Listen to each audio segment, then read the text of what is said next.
Let me show you 11 tips and tricks for Google Pixel 11. The first thing that I want to show you is in settings.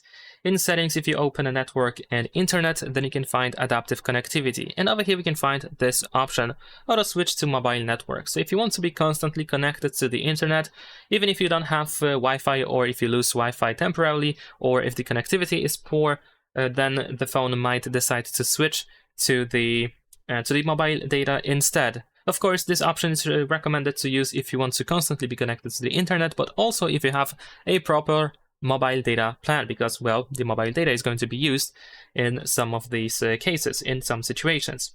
Besides that, here in settings, you can also go to sound and vibration. And then in here, you can find the clear calling option, which is an option that also was available on previous Google Pixel smartphones, but I still think it's worth mentioning. So with the clear calling option, you can reduce background noises during calls. Very simple, yet very useful feature that is going to make your calls sound better. Now, besides that, if you go to battery settings, or actually battery and charging, then here you can find extreme charging mode, which you should be able to use while charging, and only if the battery is below 50%. So you can turn on extreme charging mode to temporarily pause background activities like app updates in order to increase the charging speed. So you can easily increase the charging speed on your phone. And of course, here we can also read that the best results are provided when you use a 30 watts plus adapter or charger, of course. Now, besides that, still in settings, now we can go to system settings. And here we can find gestures. And generally speaking, here in gestures, we can find all of these different useful gestures that I can recommend you to check out. But one in particular that I think it's very fun to use and very useful is this one here at the top. Quick tap to start actions. This is pretty much the double back tap gesture. You can tap at the back of the phone twice in order to do something, and you can decide what exactly should be done. By default, we use that gesture to take a screenshot, but for example, you can use it to toggle the flashlight, or you can use it to open a specific app. Let's say I'm gonna stick with the take screenshot option. So now in here, usually you can tap somewhere around the Google logo. You can just tap twice in order to capture a screenshot. And these taps don't have to be very strong. Sometimes a gentle tap, or actually if you do this twice, then you should be able to perform this gesture. Now, here's the interesting thing. If you use a Bluetooth device like earbuds or something, and if you have it connected to your Google Pixel 11, then most likely you will not have the option that allows you to use HD audio codec, such as LDAC or LHDC. So in my case, if I use these earbuds actually do have LDAC audio codec, and technically I should be able to use that LDAC option, but as you can see here, there is no option to do so. And the reason is because the phone automatically picks the best audio codec for you, the best one possible, of course. But that doesn't mean that we cannot really change that we cannot really turn off the audio codec or do something about it.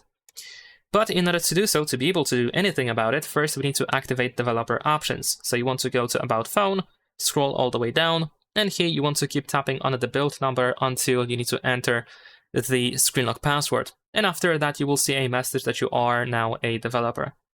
After that, you want to go back to system settings, and then you can find developer options. Now here in developer options, you need to find the Bluetooth option. There we go. And then in here, we can find the HD audio, and also we can see which audio codec is being used specifically. So there we go. As you can see here, we do have LDAC, and we can turn it on. And if you're wondering, yes, LHDC is also supported on this phone. So if you have LHDC audio codec on your Bluetooth device, then you can actually use it, and you can find it here in Bluetooth options in the developer settings, or developer options actually. I'm not sure why it is hidden like that, but this is how we can find it. Besides that, if we go to security and privacy, then in here we can find the private space.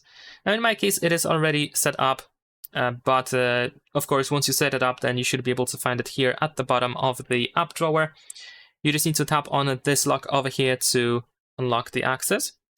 And the private space is a, well, as the name suggests, a separate space, and that is that allows you to store things privately.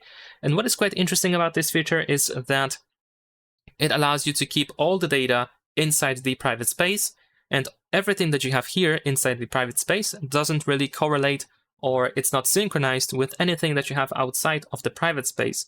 Which means that if you install apps in the private space, these are new apps. Like, you just install them, generally speaking, on your phone. This also means that apps that you have on your phone can be installed once again in private space. Let's say I want to duplicate WhatsApp. Over here, as you can see, I have WhatsApp installed, but I can install WhatsApp one more time using the Play Store inside the private space. And if I search for WhatsApp, you will notice that the app is not installed, or at least the phone doesn't detect like it is installed.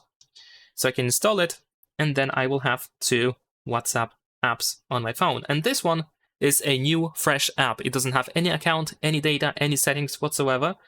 So technically, the private space can be used for many different reasons. You can, of course, use it to hide files using the Add Files option. Then you can use the Files app over here to access them. You can also install the same app that you already have on your phone, which means that you can duplicate apps with the private space.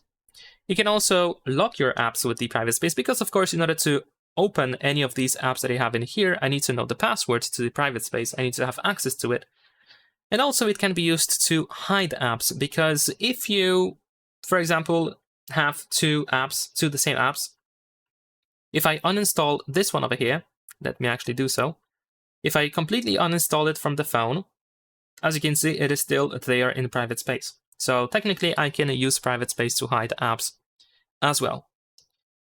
So as you can see, many different features that are granted with the private space. Now, let's focus on the home screen over here. As you maybe know, especially if you have used Google Pixel before, at the top here we have this at a glance widget. Now, previously it was not possible to completely turn it off, but now it is possible. You can press and hold your finger on this widget and go to settings.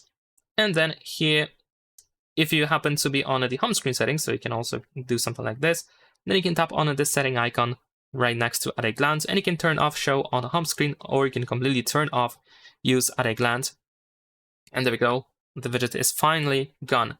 Bad news for those who don't like the search bar at the bottom of the screen, you cannot still remove it, unfortunately. So at least right now, you cannot still get rid of it. And besides that, there is a new feature that I think is an attempt made by Google to solve the problem with floating windows or pop-up views. Generally speaking, of course, we do not have a typical pop-up view available on Google Pixel smartphones, including Google Pixel 11. But Google decided to use bubbles. So if I press and hold my finger on this app, I can find this icon here, this like a rectangle with a dot and an arrow. This is bubbles, and it looks like this. So this is not exactly the pop-up view, but it allows you to open multiple apps in this bubbles feature, and you can easily switch between these apps. So you might be familiar with, let's say if you use Messenger app, then you might be familiar with these bubbles. You can easily switch between these different chats. And now this is available for apps on Google Pixel 11. Of course, we can close these apps without any problem whatsoever. We can just drag it all the way down, and there we go. So I assume this is going to be available as the replacement for the floating window mode. I'm not sure why it looks like that. I mean, I'm not sure why they decided to go for this specific thing. But yeah, I think it's safe to say this is the alternative provided by Google. Now, besides that, if you use voice to text a lot or the voice input, then you probably understand how it works, generally speaking. But if you are not familiar with it, let me quickly explain. So voice to text or voice input is this microphone icon over here that we have in the upper right corner of the keyboard. And it allows you to use the microphone to convert your speech into a text. So if you don't want to type on the keyboard, you can use your voice instead, and your speech is going to be converted into a text. Now, on Google Pixel 11, we have access to the Rambler, which is like an more advanced feature of voice typing. You can still go back to the standard option if you want to, but generally speaking, the reason why it is better is simply because instead of using the voice to text conversion immediately in real time, what it does is it processes your speech first So it gets rid of, for example, mid-sentence corrections. If you made a mistake, if you made some sort of error during your speech, and if you correct yourself, then at least in theory, it should be able to detect that and only, well, use that that fixed sentence instead of everything that you say. Also, if you use those sounds that you usually do when you think about something during a sentence, like and so on and so forth. So when you think about something, when you make that sound, the Rambler is supposed to detect that and get rid of it. So to summarize it, it goes through all of these different filters to make sure that it provides the best outcome possible, that it makes the sentence look clean without any mistakes, and so on and so forth. So now I can tap on this check in order to, of course, paste it. But there we go. Now, as you can see, it actually provided everything. Whatever I said during the Rambler once it was activated, as you can see, it actually managed to detect everything. So yeah, it still works, even though it doesn't display in real time what you say out loud. You can still use it to convert your speech into a text, and it is slightly better than the standard option. Now let's go to the phone app. And over here in the phone app, if you tap on these 3 lines in the upper left corner, you should be able to find settings. And here in settings, we have call assist section. Here we have 2 features that are pretty great. The first one is live translate, which is something that I think was available previously on Google Pixel smartphones, but it's slightly altered now. I think it's more advanced now, or at least it tries to be. But essentially, it allows you to use, for example, the live translation for sending messages, for phone calls, and for media. Over here, you can, of course, choose languages that should be used with that feature, but generally speaking, I think, for example, for the phone calls, it's very useful and pretty great, because if you talk to someone who doesn't speak your language, you can use it to translate their speech, and you can see on the screen whatever they are saying. So they can say anything in their language, and you will see it on your screen translated. So pretty great and definitely worth using, especially if you talk a lot with foreigners that don't speak your language, or if you don't speak their language, of course. And here we have the take a message, which allows you to decline the incoming call. And of course, usually if you do so, the person is sent to the voicemail. And with take a message, you can actually see a real-time transcript from that missed or declined call. So you can see whatever they are saying during the during that whole process, so during that voicemail. Of course, they still might think they are just normally using the voicemail, but in your end, you will actually see what they are saying. You don't have to, well, you won't hear it, but you will see it because it's going to be converted into a text. So yeah, these are all of the 11 tips and tricks that I wanted to show you. I'm pretty sure there are many more features that are definitely worth mentioning in this video, but if you think that there is something very crucial that you think should have been mentioned in this video, then please let me and others know in the comments. So of course, everyone can use it on Google Pixel 11. Leave a like and subscribe.